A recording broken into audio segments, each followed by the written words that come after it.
Hi friends, welcome to D S teacher academy. तो friends, यहाँ पे आप देख सकते हैं उत्तर प्रदेश में टीजीटी पीजीटी का वैकेंसी आ गया है। और यहाँ पे हम जो बात करने वाले हैं हिंदी कॉम्बिनेशन के बारे में बात करने वाले हैं। हिंदी सब्जेक्ट में कॉम्बिनेशन कैसे बनाया जाता है। बहुत सारे बच्चे कमेंट बॉक्स में लिखकर सेंड किए थे कि सर हिंदी का कॉम्बिनेशन समझ में नहीं आ रहा है, प्लीज़ इस पर वीडियो बनाइए। मैंने कमेंट बॉक्स में रिप्लाई भी दिया था, लेकिन बच्चों को समझ में नहीं आ रहा, तो मैं यहाँ पर वीडियो बनाने की कोशिश किया हूँ और उन लोगों को समझाने की भी कोशिश किया हूँ। बट यहाँ पर आपको समझ में नहीं आएगा तो मैं लिख कर दे रहा हूँ, कोई भी यूट्यूबर आपको समझाने की कोशिश करेगा आप नहीं समझ पाएंगे, क्योंकि यहाँ पे हम सरल भाषा में आपको समझाने की कोशिश कर रहा हूँ। और अब सबसे बड़ी बात है कि आप हिंदी से टीजीटी पीजीटी की तैयारी कर रहे हैं और फ्री में पीडीएफ पाना चाहते हैं, तो बिल्कुल वीडियो के नीचे रेड कलर में लिखा है सब्सक्राइब बटन, उसको प्रेस कर लीजिए। सब्सक्राइब करना बिल्कुल फ्री है, कोई चार्ज नहीं है। अगर मैं आप जो हम पीडीएफ आपको प्रोवाइड कराएंगे फ्री में, अगर मैं किसी भी यूट्यूबर से आप परचेज करने तो 2000-3000 का पड़ेगा, बट यहाँ पे आपको फ्री में दिया जाएगा। तो आप चैनल को सब्सक्राइब कर लीजिए, वीडियो अच्छा लगे तो लाइक करके अपने दोस्तों के यहाँ शेयर कर दीजिए। अब बात करने वाले हैं हिंदी कॉम्बिनेशन के बारे में।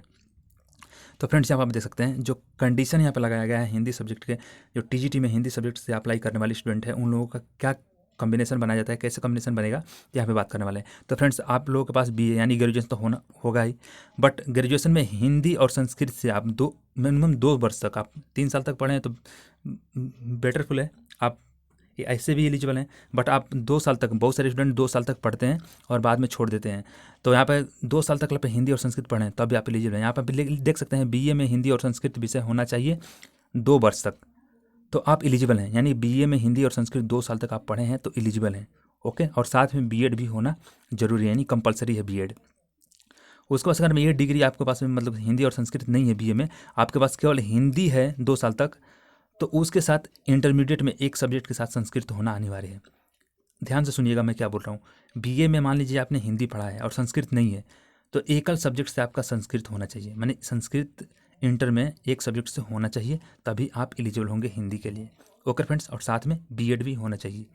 अगर मैं ये दोनों आपके पास नहीं है, आपने बीए नहीं किया, आपने संपूर्णानंद विश्वविद्यालय से शास्त्री की डिग्री ले ली है, तो बिल्कुल आपको कॉम्बिनेशन बनाने की कोई ज़रूरत नहीं है, क्योंकि संपूर्णानंद विश्वविद्यालय में जो शास्त्री की डिग्री मिलती है उसमें साहित्य जो होता है कंपल्सरी विषय होता है, और साहित्य में जैसे होता है हिंदी लिटरेचर, तो यहाँ पे अनिवार्य सब्जेक्ट हिंदी भी होता है, अनिवार्य सब्जेक्ट साहित्य भी होता है। संपूर्णानंद विश्वविद्यालय में जो शास्त्री की डिग्री लेते हैं आप, तो उसमें प्रथम और द्वितीय तृतीय प्रश्न पत्र होता है जो अनिवार्य होता है, जिसमें साहित्य अनिवार्य सब्जेक्ट होता है और हिंदी अनिवार्य सब्जेक्ट होता है, यानी कि लिटरेचर हिंदी और लिटरेचर संस्कृत भी होता है। तो आपको पढ़ने की कोई ज़रूरत नहीं है यहाँ पे, बिल्कुल आप शास्त्री का डिग्री लिए हैं तो आपको कॉम्बिनेशन की कोई ज़रूरत नहीं है। बट यहाँ पे षष्ठम और अष्टम जो पेपर होता है वो भी हिंदी से ही होता है, तो शास्त्री किए हैं तो आपका इसमें कोई कॉम्बिनेशन बनाने की जरूरत नहीं है। साथ में बीएड होना जरूरी है, ओके फ्रेंड्स। तो बीएड है और शास्त्री की डिग्री है तो आपको कॉम्बिनेशन की कोई जरूरत नहीं है।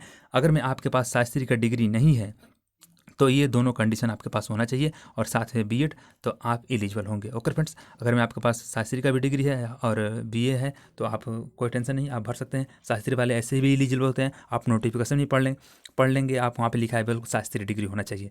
तो फ्रेंड्स, आपको यहाँ पे समझ में नहीं आ रहा है तो मैं आपसे बता देना चाहता हूँ कि कोई भी यूट्यूबर आपको इतना आसानी से समझाने की कोशिश नहीं करेगा। अगर मैं आपको अभी भी समझ में नहीं आ रहा है तो कमेंट बॉक्स में लिख कर सेंड कर दीजिए, मैं हो सके कि दूसरे तरीके से आपको लिख कर समझाने की कोशिश करूं तो आपको समझ में आ जाए। बट आप फॉर्म अप्लाई करने से पहले ये वीडियो आप जरूर देखिए, ओके फ्रेंड्स। तो फ्रेंड्स, मैं आपको एक बार और बता देना चाहता हूँ, आप टीजीटी या पीजीटी हिंदी सब्जेक्ट से तैयारी कर रहे हैं तो आपको फ्री में पीडीएफ एग्जाम से 30 दिन पहले दे दिया जाएगा। और जितने भी आप सोच रहे हैं कि इतना बड़ा सिलेबस है और एग्जाम से 30 दिन पहले मिलेगा तो हम कैसे तैयारी करेंगे, तो आप टेंशन मत लीजिए, बिल्कुल ट्रिकली वीडियो मतलब इससे पीडीएफ आपको दिया जाएगा, ट्रिकली पीडीएफ शॉर्ट वीडियो दिया जाएगा ताकि आप कम समय में ज़्यादा तैयारी कर सकेंगे, ओके फ्रेंड्स। क्योंकि हमको भी पता है कि कम से कम टीजीटी या पीजीटी की तैयारी कर रहे हैं तो हिंदी सब्जेक्ट से 6 महीने का कोर्स है, 6 महीने के अंदर आपका कोर्स पूरा हो जाएगा। बट 6 महीने से अधिक भी लग सकता है, लेकिन जो मैं 1 महीना बाद बोल रहा हूँ तो वहाँ पे आपको ट्रिकली मिलेगी, ट्रिकली पीडीएफ मिलेगी, जो कि आप अपने स्टडी मटेरियल्स तो पढ़े होंगे, बट वहाँ पे जो मैं पीडीएफ प्रोवाइड करूँगा आप उसको बस प्रिपरेशन कर लेंगे तो आपको ये समझिए कि 50% आपका कंफर्म तैयारी हो जाएगा, ओके फ्रेंड्स। 50% आपका पीडीएफ से तैयारी हो जाएगा। और जो अपने नोट्स मटेरियल जो भी रखे हैं अपने पास या बुक्स रखे हैं, आप उससे सब्जेक्ट से सिलेबस से मैच करा के पढ़ सकते हैं। डीएस टीचर अकेडमी पे आप यहाँ पे देख सकते हैं, हाईलाइट है डीएस टीचर अकेडमी, यहाँ पे लिखा गया है। तो डीएस टीचर अकेडमी आप यूट्यूब पर सर्च करके मेरा वीडियो वहाँ से देख सकते हैं। हिंदी का सिलेबस जारी कर दिया हूँ, क्या क्या सिलेबस में पूछा जाता है आप सिलेबस के अकॉर्डिंग मैच करके आप पढ़िए, क्योंकि सिलेबस से ही क्वेश्चन पूछा जाता है आयोग के द्वारा, आउट ऑफ सिलेबस कोई भी क्वेश्चन पूछा नहीं जाता है। आई होप आपको समझ में आ गया होगा। तो फ्रेंड्स, आज के लिए वीडियो में इतना ही। मैं चलते चलते आप लोगों के ऊपर छोड़ रहा हूँ कि वीडियो अच्छा लगे तो लाइक कर दीजिएगा और चैनल को सब्सक्राइब कर लीजिए और अपने दोस्तों के यहाँ शेयर कर दीजिए, ओके फ्रेंड्स। वीडियो आप देख रहे हैं फ्री में PDF पाना चाहते हैं तो चैनल को सब्सक्राइब करके कमेंट बॉक्स में अपना सब्जेक्ट नेम लिख दीजिए। ओके फ्रेंड्स, आज के लिए इतना ही। Watching for video. जय हिंद।